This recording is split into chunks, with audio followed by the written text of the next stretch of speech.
8. Audioclase. El principio de la libertad de testar, la posibilidad que tiene una persona de disponer como le venga en gana de sus bienes para después de su muerte, se encuentra limitado por el establecimiento de un sistema de legítimas o de sucesión forzosa que se impone al causante a favor de determinadas personas que forman parte de su círculo familiar más íntimo.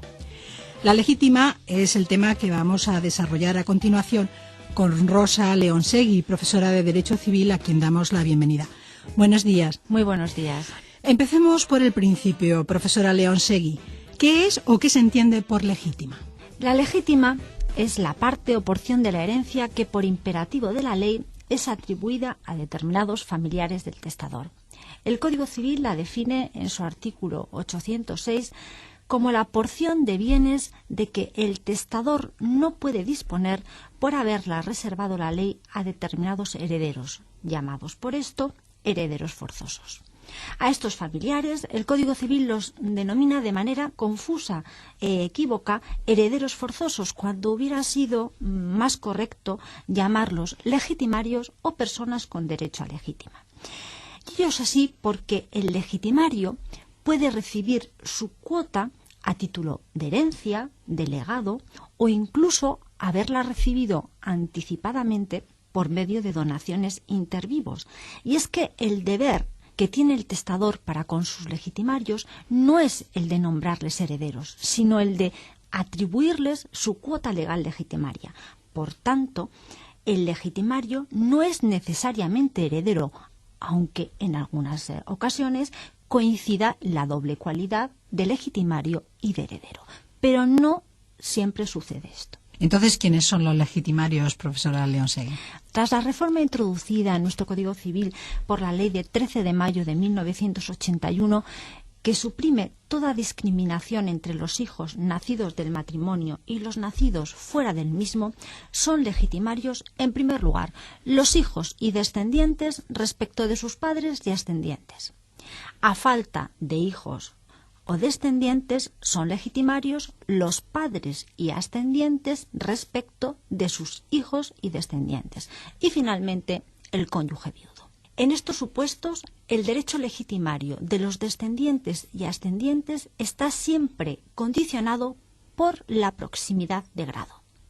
Es decir, que el pariente en grado más próximo excluye al pariente en grado más remoto, salvo, eso sí, el derecho de representación en los casos en los que deba de tener lugar. Por tanto, siguiendo este criterio, deberíamos de llamar en primer lugar a los hijos, en su defecto a los nietos, en defecto de nietos a los bisnietos y así sucesivamente. ¿Y cuál es la cuantía de esa legítima? La cuantía de la legítima de estos legitimarios indudablemente varía según que nos encontremos en la línea recta descendente, ascendente o que se trate de cónyuge viudo. La legítima de los hijos y descendientes es de cuantía fija. Son 2/3 del caudal hereditario del padre y de la madre, de los cuales uno puede destinarse a mejora. Por ello es necesario que distingamos entre la legítima larga y la legítima corta o estricta. La legítima larga está constituida, como decía, por 2/3 de la herencia y la corta por 1/3, cuando el otro tercio se ha destinado a mejora. De este modo, podríamos concluir afirmando que, tratándose de legítima de los hijos y descendientes, el haber hereditario del padre y de la madre se divide en 3/3, 2/3 de legítima larga y 1/3 de libre disposición. Junto a la legítima de los hijos y descendientes nos encontramos la legítima de los padres y ascendientes. La cuantía de esta legítima consiste en la mitad del haber hereditario. La legítima de los padres o ascendientes se divide entre los padres o ascendientes por partes iguales. Si hay padres, evidentemente no vamos a acudir, aplicando el principio de proximidad de grado, al resto de los ascendientes. Es decir, si el hijo fallecido deja padres, no tendrán derecho a percibir la legítima sus abuelos. Por tanto, si viven los padres, la mitad del haber hereditario corresponde a ambos por partes iguales. Si uno de los padres hubiere fallecido, recaerá toda la legítima sobre el sobreviviente. Si ha fallecido el padre, toda la legítima corresponde a la madre. Si no hay padres, pero sí ascendientes en igual grado de las líneas paterna y materna, la herencia se divide entre ambas líneas por mitad. Y si los ascendientes son de grado diferente, corresponde por entero a los más próximos en grado de una u otra línea. Es decir, el fallecido tiene abuelos de la línea paterna y materna, pues esta cuota legitimaria se divide por mitad entre ambas líneas.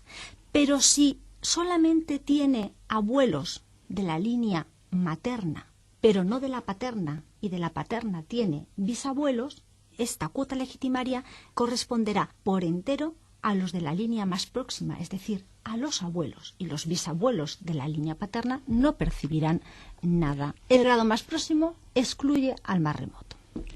Y por último, la cuota legitimaria del cónyuge viudo, que se caracteriza por ser una cuota usufructuaria. Las dos cuotas anteriores que acabamos de examinar se atribuyen a los legitimarios en propiedad. En cambio, la cuota legitimaria del cónyuge viudo se le atribuye en usufructo y no tiene carácter fijo, sino que depende de los legitimarios con los que en su caso concurra la herencia. Y se pueden plantear los siguientes supuestos: que el cónyuge viudo concurra con hijos y descendientes. En este caso, tiene derecho al usufructo del tercio destinado a mejora.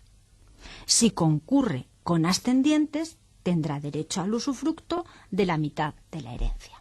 Y si no existen descendientes ni ascendientes del causante, el cónyuge viudo tendrá derecho al usufructo de los 2/3 de la herencia. Ha hablado antes de la mejora. ¿Cuál es el concepto de la mejora? La mejora es una institución típicamente española. En otras legislaciones de nuestro entorno esta figura no ha existido tradicionalmente. Por tanto, es una figura genuinamente española. Es una facultad atribuida a todo causante que le permite distribuir desigualmente entre sus hijos o descendientes uno de los 2/3 que integran la legítima. Se trata de una facultad que pueden ejercitar ad nutum, es decir, sin necesidad de justificar su decisión. Yo mejoro a mi hija María porque me ha cuidado durante mi última enfermedad o porque es la que en peor situación económica se encuentra.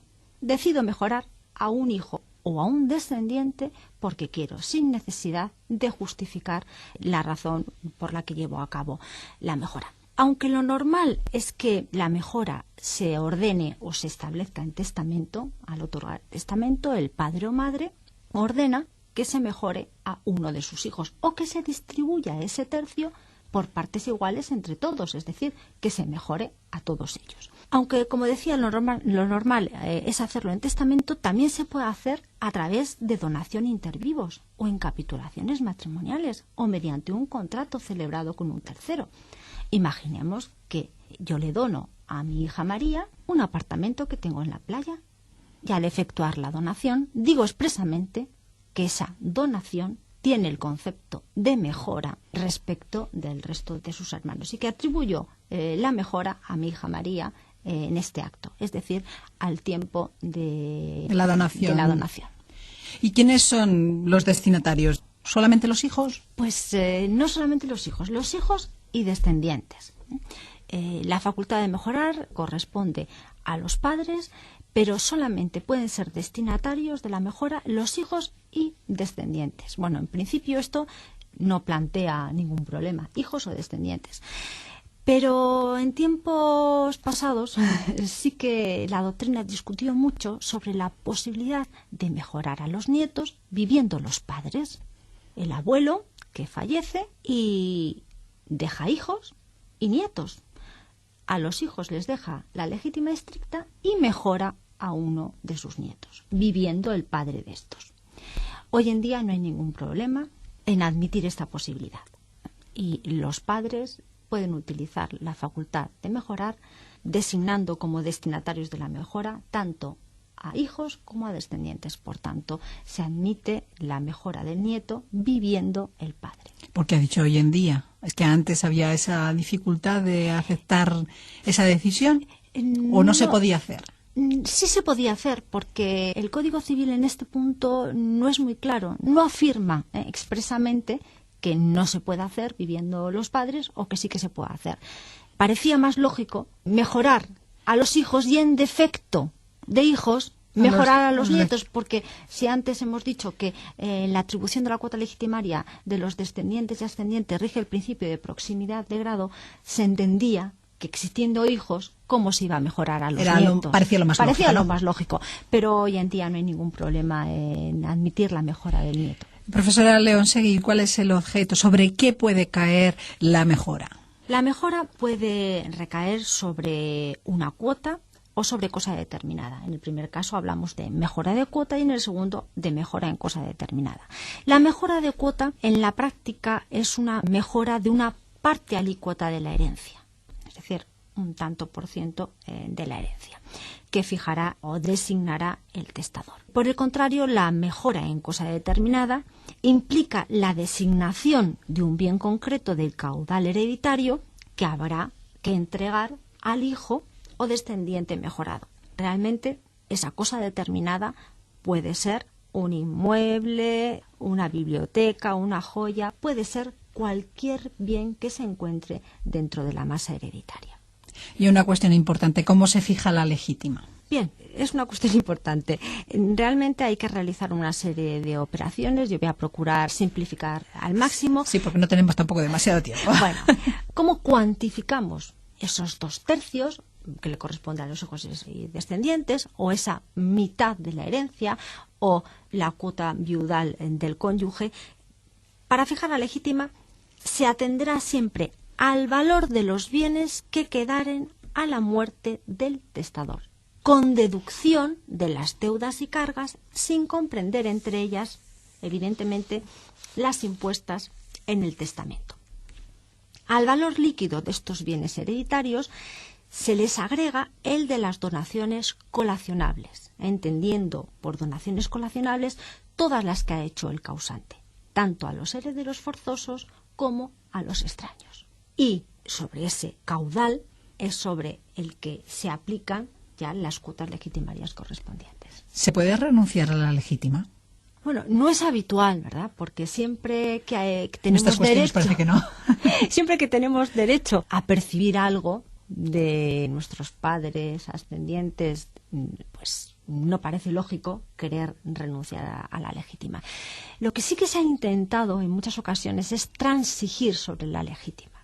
Pensemos en un hijo que necesita dinero porque se quiere comprar un piso y le dice a su padre: papá, déjame 500.000 euros o 200.000 euros, no es que sea, sí. Porque y yo renuncio a la legítima. Lo que a mí me toque en el futuro, cuando tú te mueras, yo renuncio a ello. Bueno, pues no se puede hacer. El padre, evidentemente, le podrá prestar el dinero que considere conveniente, pero eso no implica que el hijo pueda renunciar a la legítima. El Código Civil prohíbe expresamente toda renuncia o transacción sobre la legítima futura.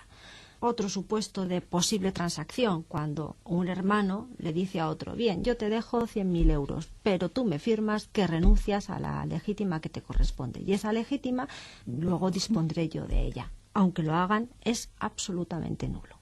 Está absolutamente prohibida. ¿Y cuáles son las peculiaridades que tiene la legítima del cónyuge viudo? La legítima del cónyuge viudo presenta ciertas peculiaridades, porque ha sido una cuestión muy debatida la de intentar determinar en qué situación o qué cónyuge viudo tiene derecho a percibir la legítima. ¿Todo cónyuge viudo o solamente aquel que al tiempo de morir su consorte esté ligado por vínculo matrimonial?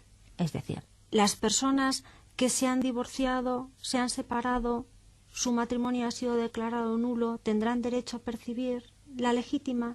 Parece que no. Parece que no, evidente. Aquí la lógica se impone. No, evidentemente. Carecen de derechos legitimarios el cónyuge divorciado, aquel cuyo matrimonio ha sido declarado nulo, y el separado judicialmente o de hecho, independientemente de que sea el causante de la separación. Pues al desaparecer el divorcio causalista ya no es preciso apreciar la culpa para que se decrete la separación de los cónyuges. Por tanto, solo el cónyuge que al tiempo de fallecer su consorte exista vínculo matrimonial entre ambos tendrá derecho a percibir la herencia. Entonces ahí está bastante claro. Y en el supuesto de que el testador tenga algún hijo que sufra una discapacidad, ¿existen mecanismos legales que le permitan al padre, en beneficio de este hijo, afianzar para su futuro la cuota legitimaria? Sí, sí que existen mecanismos legales y además de reciente creación.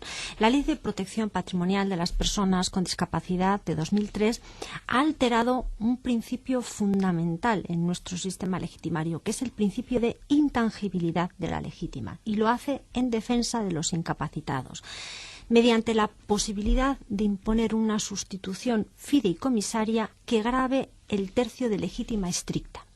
Y así, cuando alguno de los hijos o descendientes haya sido judicialmente incapacitado, el testador podrá establecer una sustitución fideicomisaria sobre el tercio de legítima estricta, siendo en este caso fiduciarios los hijos o descendientes judicialmente incapacitados y fideicomisarios los coherederos forzosos.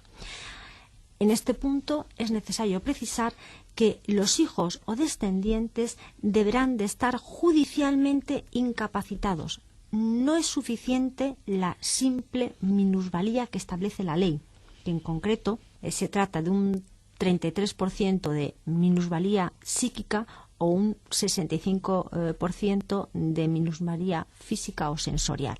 Aunque los hijos o descendientes se encuentren dentro de estos parámetros, será necesario que haya una sentencia judicial que declare la incapacitación. En estos supuestos, el fideicomitente será el testador, es decir, el sujeto que ordena la sustitución fideicomisaria.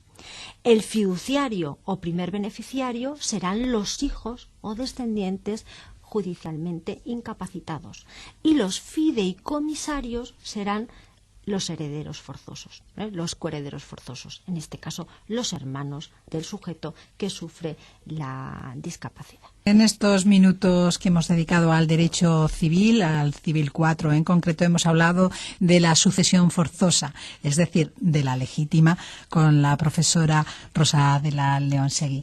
Muchísimas gracias y ya le esperamos para el próximo curso. De nada y hasta el próximo curso. Mucha suerte a todos los alumnos.